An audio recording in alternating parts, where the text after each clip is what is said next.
नहीं नहीं, ये पारिवारिक रिश्तों पर डिबेट नहीं है। बड़े नेता हैं, कोई भी है, उनके साथ कैमरा जाएगा, और अगर आप कहते हैं कैमरा क्यों चला गया, तो फिर आप अपने गिरबान में जाकिए कि आपके नेता के साथ कैमरा कहां गया। मैं उधर नहीं चर्चा करना चाहता हूं। अब सैयद जवाद जी, खालिद शर्जील इमाम पर देखिए, यहां ना जगदीश जी का मुंह खुला, ना सारिका पासवान का मुंह खुला। पवन खेड़ा ने कहा कि इन माओं का दर्द नहीं दिखता है, तो मतलब ये पूरा दर्द खालिद शर्जील इमाम, वोट बैंक का सवाल। सभी को मेरा जय हिंद, जय संविधान। बात का आगाज़ एक शेर से करता हूँ कि हमें खुशबू की तरह महसूस किया जाए, हम कोई शोर नहीं है जो सुनाई देंगे। हमें खुशबू की तरह महसूस किया जाए, हम कोई शोर नहीं है जो सुनाई देंगे। और फैसला जो कुछ भी लिखा है पहले से खिलाफ, आप क्या खाक अदालत में सफाई देंगे। देखिए, हम कहते हैं कि इंसाफ है, उमर खालिद शर्जील इमाम नहीं, हम अपनी बात कर रहे हैं। आप खुशबू का आप शेर का मतलब निकालना चाहेंगे तो उसके लिए पढ़ना पड़ेगा। दूसरी चीज, आप जो निकालिए, एक वसीम बरेलवी साहब का शेर था, वो बहुत पहले लिखा है। दूसरी सबसे बड़ी बात कह रहा हूं, आपको आदरणीय प्रधानमंत्री जी की बात कहे हुए, अरे रुक जाइए साहब, ये मैं किसी के बीच में नहीं बोला। दूसरी सबसे बड़ी बात मैं कह रहा हूं कि आदरणीय प्रधानमंत्री जी की माता का जिस शख्स ने अपमान करा है, उसके खिलाफ सख्त से सख्त, कड़ी से कड़ी कानूनी कार्रवाई होनी चाहिए। क्योंकि वो आदरणीय प्रधानमंत्री जी की सिर्फ माता नहीं है, वो मेरे लिए भी उनकी माता माता है और देश के लिए भी माता है। उनके खिलाफ कार्रवाई होना चाहिए। आदरणीय प्रधानमंत्री जी का दर्द मैं समझ सकता हूं। मैंने भी अपनी माँ को 1.5 साल पहले और वालिद को खोया है, मैं जानता हूं वो तकलीफ को। लेकिन आपको एक दर्द और भी बताता हूं। एक माँ का दर्द आपके सामने है। वो दर दर भटकती रही, चीखती रही, चिल्लाती रही कि मेरा नजीब कहां है। नजीब की माँ का दर्द सुनाई दिया? किसी ने आवाज उठाई उस माँ के लिए जिसका बेटा कहां गायब हो गया? देश की एजेंसियां बता नहीं पाई। आदरणीय प्रधानमंत्री जी को उस मां का भी दर्द समझना चाहिए। वो दर दर चिल्लाती रही, तमाम मीडिया चैनल्स के अंदर जाती रही, लेकिन उसका बेटा आज तक मिल करके नहीं दिया। जकिया जाफरी का दर्द आपको याद आया? दर दर भटकती रही, इंसाफ नहीं मिला। खामोश बैठिए, मैं बीच में यार, इनको रोकेंगे नहीं रोकेंगे, मैं बीच में बोला आप देखिए, चिंता नहीं हुई। अरे सुनिए, आप चुप जाइए, थोड़ी देर सुनिए, ठीक है? उसके बाद आपको अरे भाई अवधेश जी, मैं माजरत के साथ कह रहा हूं कि खामोश हो जाइए। मैंने आपको सुना है, बिल्किस बानो का दर्द नहीं याद आया? बिल्किस बानो का दर्द नहीं आया? वो भी तो किसी की माँ थी, माँ है, वो दर्द नहीं आया?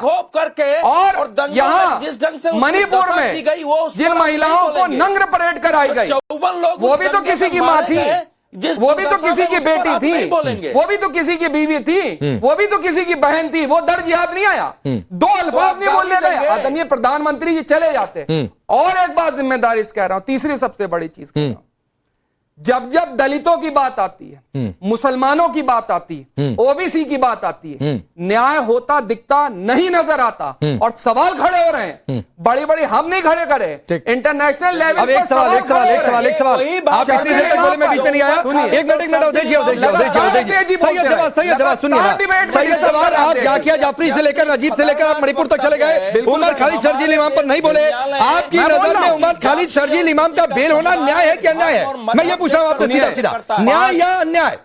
मैं इस कॉन्टेक्स्ट में इस बात को न्याय या अन्याय के तौर पे नहीं देख रहा। मुझे इसी तौर पर जानना है, सिर्फ इस तौर मुझे इसी तौर पर जानना है। मैंने तो उमर खालिद शर्जील को बेल नहीं मिलना न्याय या अन्याय? बेल उनका अधिकार है, उनको मिलना चाहिए। और मतलब जो देश मिलना चाहिए, मिलना चाहिए, बेल अधिकार है, बेल अधिकार है। सैयद जवाद, मैं खुल करके कह रहा हूं, हो रहे देश के सामने जो चिकन नेक को तोड़ने की बात करे, जो असम को हिंदुस्तान को अलग करने की बात करे, उसको मणिपुर जला दिया देश में खुला, मणिपुर जलता है सरकार के दौर में, मणिपुर जलता रहा, मणिपुर सैयद जवाद शर्म आनी चाहिए मणिपुर जलता रहे सरकार। सैयद जवाद शर्म आनी हो, जो शर्म आनी चाहिए आपको। मुझे शर्म आ रही है, बिल्कुल शर्म मुझे शर्म इस चीज की आ रही है आप बहुत बेशर्मी से देश के सामने ये बात कर रहे हैं कि उमर खालिद और शर्जील इमाम को बेल मिलनी चाहिए, की बात होती है, को बेल मिलनी चाहिए, जो कह रहा है कि चिकन नेक को अलग कर दो, जब ओबीसी की बात होती है, इंडिया से अलग कर दो, असम को भारत से अलग कर दो, वैसे आदमी को कह रहे हैं कि देश में खुला छोड़ दो। कौन किसने कहा खुला छोड़ दो? आप कह रहे हैं। मैंने कब बेल मिलने का मतलब क्या होता है? बेल मिलने का मतलब क्या होता है? कितने लोग? अच्छा सुनिए, आसाराम को राम रहीम पर मत जाइए, सुनिए अभी आसाराम पर मत जाइए। राम रहीम के पास आसाराम ने इस देश को तोड़ने की बात नहीं कही। आसाराम ने जो अपराध किया उस अपराध की सजा मिलेगी। देश को तोड़ने की बात और अपराध दोनों अलग चीजें हैं। जिन आपको नजीब, अभी मैंने आपसे कहा मैं आपसे जो पूछ रहा हूं, दर्द नहीं शर्जील इमाम का बयान सही जवाब मैं अभी नजीब से मिला हूं, आप मिले नहीं, अभी आपको नजीब और जाकिया जाफरी तक मैं नहीं जाने दूंगा। से मिला हूं, सैयद जवाब मैं आपको नजीब और जाकिया जाफरी तक नहीं जाने दूंगा। मैं नहीं जाऊंगा, नहीं जाने दूंगा। मैं हर उस मजलूम तक सैयद जवाब मैं आपको नहीं जाने दूंगा। तो यार उमर खालिद, अब रुक जाइए अवधेश जी, अब रुक जाइए। सैयद जवाब आपकी बेशर्मी इस देश ने देख ली। सैयद जवाब मैं खुलकर कह रहा हूं, आपकी बेशर्मी इस देश ने देख ली। अवधेश जी, इनके हिसाब से उमर खालिद शर्जील इमाम, इनके हिसाब से उमर खालिद शर्जील इमाम मजलूम है। जो आदमी ये कहे कि नॉर्थ ईस्ट को अलग कर दो, भारत को अलग कर दो, चिकन नेक को काट दो, अरे ट्रायल और तो मुस्लिमों को भड़काने के लिए करिए ना ट्रायल। होगा नहीं होगा? पूर्व सीबीआई ने क्या कहा? चंद्रचूड़ ने क्या कहा?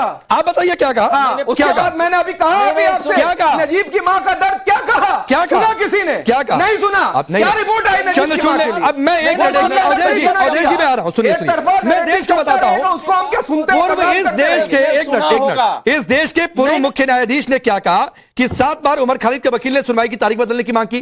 क्यों मांग की भाई? आखिर में जमानत की अर्जी वापस ले ली गई। क्यों ले ली गई भाई? उमर की ओर से पेश होने वालों ने कोर्ट से बार बार कहा कि माय लॉर्ड अगली तारीख दीजिए, समय दे दीजिए, समय दे दीजिए। किसी केस में बहस में इतनी हिचकिचाहट क्यों है?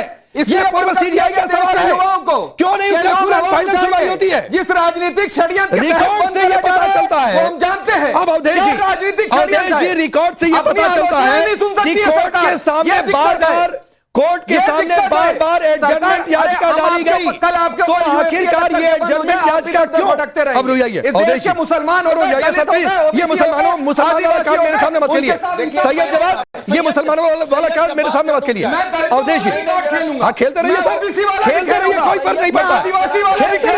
खेलते रहिए, कोई फर्क नहीं पड़ता। अवधेश जी बोलिए। लोगों के साथ ठीक है सर, हो गया।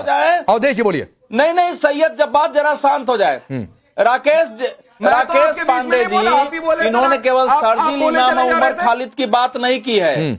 जो इस देश के माओइस्ट लगातार कहते रहे हैं कि इस देश में इन्होंने कहा है कि दलितों और मुसलमानों का जब भी मामला आता है न्यायालयों में न्याय नहीं होता है। 52 साल ज्यादा डेंजरस है कार्यालय में तिरंगा नहीं फहराया। मुसलमान अगर इस देश में आग लगा दे, दंगे करा दे, गोली मार दे, अरे उस आईबी के कर्मचारी को याद करो जिसको छुरे मार के 46 छुरे उसके शरीर में लगे थे और ताहिर हुसैन के लोगों ने उसको नाले में फेंक दिया था मार करके।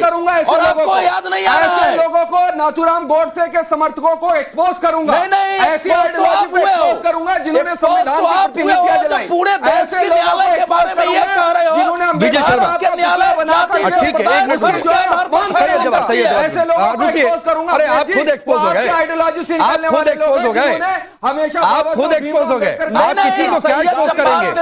आप किसी को क्या एक्सपोज करेंगे? हम जानते हैं ऐसे लोगों को। सैयद जवाद, आप किसी को क्या एक्सपोज करेंगे? अरे खुद नंगे हैं। आप खुद एक्सपोज हो गए देश के सामने। विजय शर्मा ये खुद एक्सपोज हो गए। इनके लिए उमर खालिद शर्जील इमाम मजलूम है। मेरे लिए हर वो शख्स मजलूम है। ठीक है सर, आप मजलूम आप मजलूम बताते रहिए। लगातार तो जाकर सुनवाई करवाइए। नहीं हम अभी तक इतना समय क्यों हो गया? सुप्रीम कोर्ट में जाकर सुनवाई करनी चाहिए। इस देश में रात को 2 बजे भी खुल जाती है। रुक जाइए विजय शर्मा, आता हूं, इसके बाद जगदीश जी रुक जाइए।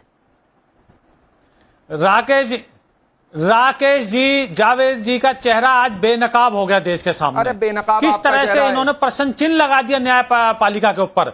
और ये जिनका नाम ले रहे हैं, आसाराम हो, राम रहीम हो, सब सजा काट रहे हैं जेल के अंदर, सबको सजा हो रही है। और ये जबरदस्ती छीनना चाहते हैं वोट के अंदर। और हाई कोर्ट के ऊपर कैसे इन्होंने उंगली उठाई है?